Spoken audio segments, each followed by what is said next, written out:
قرآن کریم میں اللہ تعالیٰ نے عام طور پر انسانوں کو اور بطور خاص اہل ایمان کو شیطان سے متعلق کئی مقامات پر خصوصی ہدایات اور تنبیہات فرمائی ہیں۔ شیطان کا ابتدائی کردار بیان کر کے اسے اور اس کی اولاد کو دوست بنانے سے منع کیا۔ چنانچہ اللہ پاک نے ارشاد فرمایا، اور یاد کرو جب ہم نے فرشتوں سے فرمایا آدم کو سجدہ کرو تو سب نے سجدہ کیا سوائے ابلیس کے، وہ جنوں میں سے تھا تو وہ اپنے رب کے حکم سے نکل گیا۔ اے لوگو، کیا تم اسے اور اس کی اولاد کو میرے سوا دوست بناتے ہو، حالانکہ وہ تمہارے دشمن ہیں؟ ظالموں کے لیے کیا ہی برا بدلہ ہے۔ شیطان کی فتنہ انگیزی سے بچ کر رہنے کی تاکید فرمائی۔ چنانچہ اللہ پاک نے ارشاد فرمایا، اے آدم کی اولاد، تمہیں شیطان فتنے میں نہ ڈالے جیسے اس نے تمہارے ماں باپ کو جنت سے نکال دیا، ان دونوں کے لباس اتروا دیے تاکہ انہیں ان کی شرم کی چیزیں دکھا دے۔ بے شک وہ خود اور اس کا قبیلہ تمہیں وہاں سے دیکھتے ہیں جہاں سے تم انہیں نہیں دیکھتے۔ بے شک ہم نے شیطانوں کو ایمان نہ لانے والوں کا دوست بنا دیا ہے۔ بے شک شیطان تمہارا دشمن ہے تو تم بھی اسے دشمن سمجھو۔ وہ تو اپنے گروہ کو اسی لیے بلاتا ہے تاکہ وہ بھی دوزخیوں میں سے ہو جائیں۔ شیطان لوگوں میں دشمنی اور بغض و کینہ پیدا کرنا چاہتا ہے اور اس کے لیے جوئے، شراب اور لذات و شہوات نفسانی کے ذریعے لوگوں کو غفلت میں ڈالتا ہے۔ اللہ پاک نے ارشاد فرمایا، شیطان تو یہی چاہتا ہے کہ شراب اور جوئے کے ذریعے تمہارے درمیان دشمنی اور بغض و کینہ ڈال دے اور تمہیں اللہ کی یاد سے اور نماز سے روک دے، تو کیا تم باز آتے ہو؟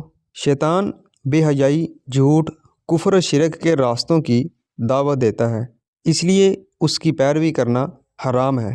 اللہ پاک نے ارشاد فرمایا، اے لوگو، جو کچھ زمین میں حلال پاکیزہ ہے اس میں سے کھاؤ اور شیطان کے راستوں پر نہ چلو، بے شک وہ تمہارا کھلا دشمن ہے۔ وہ تمہیں صرف برائی اور بے حیائی کا حکم دے گا اور یہ حکم دے گا کہ تم اللہ کے بارے میں وہ کچھ کہو جو خود تمہیں معلوم نہیں۔ شیطان کے لوگوں کو ورگلانے کے بے شمار طریقے ہیں، جن میں ایک طریقہ واردات بیان کرتے ہوئے اللہ پاک نے ارشاد فرمایا، شیطان تمہیں محتاجی کا اندیشہ دلاتا ہے اور بے حیائی کا حکم دیتا ہے، اور اللہ تم سے اپنی طرف سے بخشش اور فضل کا وعدہ فرماتا ہے، اور اللہ وسعت والا، علم والا ہے۔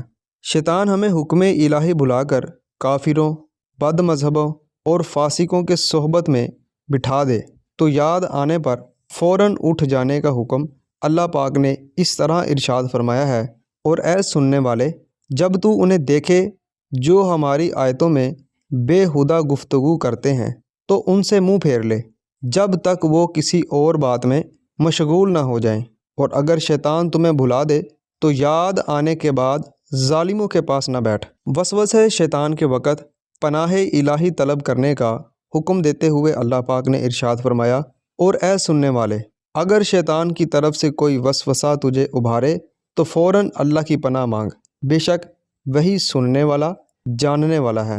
بروز قیامت شیطان کے فرما برداروں سے ہونے والے خطاب کی خبر دیتے ہوئے اللہ پاک نے ارشاد فرمایا، اے اولاد آدم، کیا میں نے تم سے عہد نہ لیا تھا کہ شیطان کی عبادت نہ کرنا؟ بے شک وہ تمہارا کھلا دشمن ہے، اور میری عبادت کرنا یہ سیدھی راہ ہے، اور بے شک اس نے تم میں سے بہت سی مخلوق کو گمراہ کر دیا، تو کیا تم سمجھتے نہ تھے؟ ان تمام ہدایات و تنبیہات پر غور کرنا نہایت ضروری ہے کہ شیطان ہمارا دشمن ہے، ہماری آنکھوں سے اوجھل ہے، ہمارے دل میں وسوسے ڈالنے پر قادر ہے، ہمیں بہکانے کی ہر وقت کوشش کرتا رہتا ہے، ہزاروں مکر و فریب جانتا ہے اور ہمیں ہلاک و برباد کرنا چاہتا ہے، ہمارے ایمان کو ضائع اور عمل کو برباد کرنے کی کوشش کرتا رہتا ہے۔ لہٰذا اتنے بڑے دشمن سے غافل رہنا بہت بڑی نادانی ہے۔